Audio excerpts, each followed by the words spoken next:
Hello. नमस्कार दोस्तों। स्वागत है आपका मेरे यूट्यूब चैनल माडा सर क्लासेस में। आज हम देखने वाले हैं जून 27 और 28 2023 के मुख्य करंट अफेयर। तो शुरू करते हैं। आज का पहला प्रश्न बना है, किस राज्य सरकार ने कानूनी सहायता रक्षा परामर्श प्रणाली शुरू की है? तो कौन सा राज्य सरकार है जिसने कानूनी सहायता रक्षा परामर्श प्रणाली शुरू की है? तो ये राज्य है आपका उत्तर प्रदेश। तो उत्तर प्रदेश ने एक सहायता रक्षा परामर्श प्रणाली शुरू की है। इसके तहत जो लोग कानूनी विषयों के बारे में नहीं जानते हैं उनको मुफ्त में ये सेवा दी जाएगी। अगला प्रश्न बना है, असम की पहली अंडर वाटर सुरंग किस नदी के नीचे बनेगी?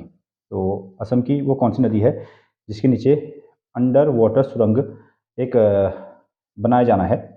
तो वो नदी है ब्रह्मपुत्र नदी। तो ब्रह्मपुत्र नदी क्या है, आसाम से होकर बहती है। तो इसके नीचे क्या बनेगा, अंडर वाटर सुरंग का निर्माण किया जा रहा है। तो देख लेते हैं ब्रह्मपुत्र से संबंधित प्रश्न। ब्रह्मपुत्र नदी का जो उद्गम स्थान है वो क्या है, मानसरोवर झील। तिब्बत के मानसरोवर झील से ये निकलती है और इसका जो रास्ता है, ब्रह्मपुत्र नदी किन किन देशों से होकर बहती है? चीन से, भारत से, बांग्लादेश से। तो अलग अलग देशों में इनके अलग अलग नाम से इसको पुकारा जाता है। जैसे तिब्बत में इसको कहते हैं सांगपो नदी। अरुणाचल प्रदेश में अगर हम जाएंगे तो दिहांग नदी इसको हम कहते हैं। बांग्लादेश में ब्रह्मपुत्र को क्या कहा जाता है, जमुना कहा जाता है। अगला प्रश्न देखिए। अगला प्रश्न है, क्यारिकोस पुनः प्रधानमंत्री बने हैं? तो किस देश के पुनः प्रधानमंत्री क्यारिकोस बन गए हैं? तो जवाब है ग्रीस। तो ये ग्रीस जो है यूरोप का एक देश है, वहाँ के प्रधानमंत्री दोबारा बन गए हैं क्यारिकोस। अगला प्रश्न देखते हैं। अगला प्रश्न है, सुचित्रा मुखर्जी और अहिका मुखर्जी की जोड़ी ने WTT ट्यूनिस कंटेंडर टूर्नामेंट जीता है। इसका आयोजन कहाँ किया गया है? तो इसका आयोजन किया गया था ट्यूनिस में ही किया गया था। ये सुतीर्था मुखर्जी और अहिका मुखर्जी जो हैं वो किस खेल से संबंधित हैं? आगे आने वाले एग्जाम में इस तरीके से प्रश्न बनेगा कि वो टेबल टेनिस खेलते हैं। ये दोनों जो हैं टेबल टेनिस के प्लेयर हैं। अगला प्रश्न देखिए। अगला प्रश्न बना है, बंगाल की खाड़ी में मुथ मिजह अरिगनार डॉक्टर क्लैगनार पेन स्मारक बनाया जाना है। ये किसकी याद में बनाया जाएगा? तो ये बनाया जाएगा आपका एम करुणानिधि की याद में। तो एम करुणानिधि कौन थे? एम करुणानिधि तमिलनाडु के पूर्व मुख्यमंत्री हुआ करते थे। तो उनकी याद में ये स्मारक बनाया जाएगा। कहाँ? बंगाल की खाड़ी में। अगला प्रश्न देखिए। शंकर महादेवन को किस देश ने डॉक्टरेट की मानक उपाधि मिली है या दी गई है? तो कौन सा देश ऐसा है जिसने शंकर महादेवन को क्या किया है, मानक उपाधि दी है? तो किसने दी है? ब्रिटेन ने। शंकर महादेवन का संबंध किससे है? म्यूजिक से है, संगीत से है। अगला प्रश्न, हिंदी भाषा का बाल साहित्य पुरस्कार 2023 किसे दिया गया है? हिंदी साहित्य का बाल साहित्य पुरस्कार 2023 किसे दिया गया है? तो जवाब है सूर्यनाथ सिंह को। सूर्यनाथ सिंह को हिंदी भाषा का बाल साहित्य पुरस्कार दिया गया है। ये बहुत महत्वपूर्ण प्रश्न बनेगा आने वाले एग्जामों के लिए। इसमें कितनी इनाम राशि दी जाती है? तो सम्मान के रूप में इसमें 50,000 रुपये दिए जाते हैं। तो उन्होंने एक कुटुक ऐप जो इनकी रचना है उसके लिए ये पुरस्कार दिया गया है। सूर्यनाथ सिंह को बाल साहित्य का 2023 का ये पुरस्कार दिया गया है, बाल साहित्य का। तो भारत में जो 22 भाषाएं हैं उनमें से हर एक भाषा के लिए अलग अलग राइटर को चुना जाता है। तो हिंदी के लिए किसे चुना गया है? सूर्यनाथ सिंह जी को चुना गया है। अगला प्रश्न देखिए, विश्व ड्रग दिवस कब मनाया जाता है? तो विश्व ड्रग दिवस जो है 26 जून, हर साल 26 जून को ये मनाया जाता है।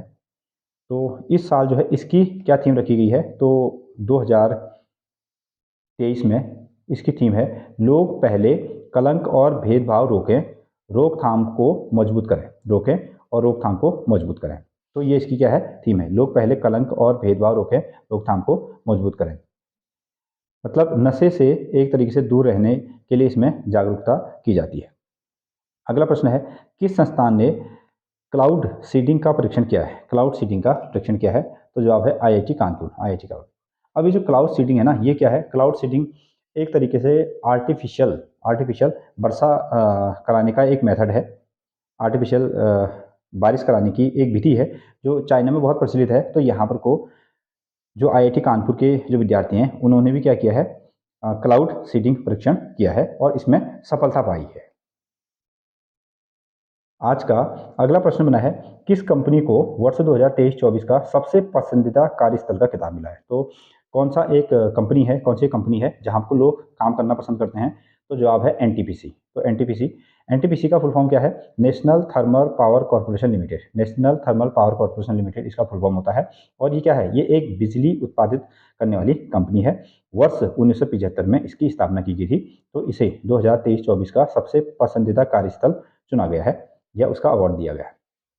अगला प्रश्न है, संयुक्त राष्ट्र बाह्य अंतरिक्ष मामलों के निदेशक के रूप में किसे नियुक्ति किया गया है? तो संयुक्त राष्ट्र ने बाह्य अंतरिक्ष मामलों के निदेशक की नियुक्ति की है, वो हैं आरती होल्ला मैन। आरती होल्ला मैनी आरती होल्ला मैनी आरती होल्ला मैनी जो हैं, ये संयुक्त राष्ट्र में बाह्य अंतरिक्ष मामलों के निदेशक बनाई गई हैं। ये मूलतः भारतीय मूल की हैं आरती होल्ला मैनी। अगला प्रश्न बना है, वैश्विक प्रतिस्पर्धात्मक सूचकांक 2023 में भारत को कौन सी रैंक मिली है? तो ये रैंक जारी कर दी गई है। तो यहाँ इस साल भारत का जो स्थान रहा है वो 40वां रहा है। पिछले साल कौन सा था? पिछले साल 37वां था। थोड़ी सी इसमें जो है रैंकिंग घटी है। तो बड़े एग्जाम जो होते हैं पीसीएस लेवल तक में, ये 40वीं रैंक भी डायरेक्टली पूछी जा सकती है। पिछले वर्ष क्या रैंक थी, इस तरीके से प्रश्न बनता है। और जारीकर्ता से ज़्यादा प्रश्न पूछे जाते हैं कि ये कौन जारी करता है? तो जारी करता है international institute for management development, IMD, international institute for management development इसको जारी करता है। तो इस प्रतिस्पर्धात्मक सूचकांक में पहले स्थान पर कौन सा देश रहा है? पहले स्थान पर है डेनमार्क और दूसरे स्थान पर कौन रहा है? आयरलैंड। दूसरे स्थान पर आयरलैंड इस पर रहा है। और भारत को कौन सी रैंक मिली है? 40वीं रैंक मिली है। अगला प्रश्न देखिए, इंडियन मेडिकल एसोसिएशन आईएमए पुरस्कार के लिए किसे सम्मानित किया गया है? तो डॉक्टर वेणुगोपाल को आईएमए का पुरस्कार दिया गया है। ये इंडियन मेडिकल जो एसोसिएशन है उसकी स्थापना की गई थी वर्ष 1928 में। और इसका मुख्यालय कहाँ है? इसका मुख्यालय है नई दिल्ली। अगला प्रश्न बना है, नंदी पोर्टल किसने लॉन्च किया? तो नंदी पोर्टल जो लॉन्च किया है वह है परसोत्तम रूपाला ने एक नंदी पोर्टल इसको लॉन्च किया है। तो इसके तहत जो जानवर हैं तो उनकी जो देख रेख है उससे संबंधित ये पोर्टल है। अगला प्रश्न देखिए, पिछले 10 वर्षों में कितने भारतीयों ने नागरिकता छोड़ी है? तो अगर हम 10 साल के आंकड़े को देखेंगे तो 16 लाख लोगों ने क्या कर दिया है? भारत की नागरिकता छोड़ी है। और वो क्या हो गए? विदेशों में जाकर बस गए हैं। तो भारत एक ऐसा देश है जहाँ पर कोई एकल नागरिकता है। हमारे देश में क्या है? एकल नागरिकता। अगर आप भारत के नागरिक हैं तो उस समय आप किसी दूसरे देश के नागरिक नहीं हो सकते हैं, केवल भारत के नागरिक हो सकते हैं। जैसे अमेरिका में दोहरी नागरिकता का प्रावधान है। अमेरिका का जो नागरिक है वो दूसरी देश का भी नागरिक हो सकता है एक ही समय में। हमने जो ये नागरिकता का प्रावधान है, हमने कहाँ से लिया था? भारत ने ब्रिटेन से इसको लिया था, ब्रिटेन से। तो नागरिकता का प्रावधान ब्रिटेन से लिया गया था। अगला प्रश्न देखिए, राष्ट्रीय एमएसएमई दिवस कब मनाया जाता है? तो राष्ट्रीय एमएसएमई दिवस प्रत्येक वर्ष 27 जून को मनाया जाता है।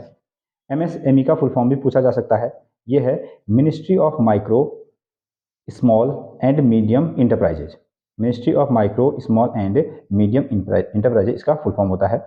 इस वर्ष जो एमएसएमई की जो थीम है वो क्या है? उसकी थीम है future ready MSME for India @100। Future ready MSME for India @100 इसकी थीम है। और इसको शुरुआत कब से किया गया? इसकी शुरुआत वर्ष 2017 से इसको शुरू किया गया है। अगले प्रश्न की ओर चलते हैं। अगला प्रश्न है, प्रधानमंत्री नरेंद्र मोदी ने 27 जून को कितने वंदे भारत एक्सप्रेस ट्रेनों को हरी झंडी दिखाई है? तो इसका जवाब है 5। तो 5 अतिरिक्त वंदे भारत एक्सप्रेस ट्रेन जारी कर दी गई हैं। और ये नया क्वेश्चन है, ये जो वंदे भारत एक्सप्रेस है इसकी शुरुआत कब से हुई? तो इसकी शुरुआत हुई है वर्ष 2019 से, 15 फरवरी वर्ष 2019 से। अगला प्रश्न है, हरद्वार दुबे का निधन हो गया है, उनका संबंध किससे है? तो ये एक राज्यसभा के सांसद थे जो गुजर गए हैं। ये उत्तर प्रदेश से राज्यसभा के सांसद थे। अगले प्रश्न की ओर चलते हैं। अगला प्रश्न है, फीफा अंडर 17 विश्व कप 2023 कहाँ आयोजित किया जाएगा? तो फीफा अंडर 17 विश्व कप जो है इसका आयोजन कहाँ किया जाएगा? इंडोनेशिया में किया जाएगा। इसका आयोजन इंडोनेशिया में किया जाना है नवंबर-दिसंबर में। अगला प्रश्न है, non cooperation in India non violent strategy and protest पुस्तक के लेखक कौन हैं? तो ये नॉन कोऑपरेशन मूवमेंट जो भारत में चला था उसको एक विस्तृत रूप में लिखा गया है और इसके जो लेखक हैं ये हैं डेविड हार्डीमैन ने। डेविड हार्डीमैन। तो नॉन कोऑपरेशन मूवमेंट क्या हुआ था? नॉन कोऑपरेशन मूवमेंट में ये कहा था कि जितने भी विदेशी सामान है उसकी क्या कर दी जाए, होली जला दी जाए और स्वदेशी हमको अपनाना है। उस वक्त गांधी जी के तत्वाधान में इस चीज़ को अपनाया गया था। तो वर्तमान में जो नॉन कोऑपरेशन मूवमेंट है उसको एक डिटेल में एक पुस्तक के रूप में सामने लाए हैं कौन? डेविड हार्डीमैन इसको सामने लेके आए हैं। तो आज तक के करंट अफेयर में इतना ही रखेंगे। अगर वीडियो अच्छी लग रही है तो लाइक शेयर सब्सक्राइब करें। तब तक के लिए फिर मिलेंगे अगली वीडियो में। तब तक धन्यवाद।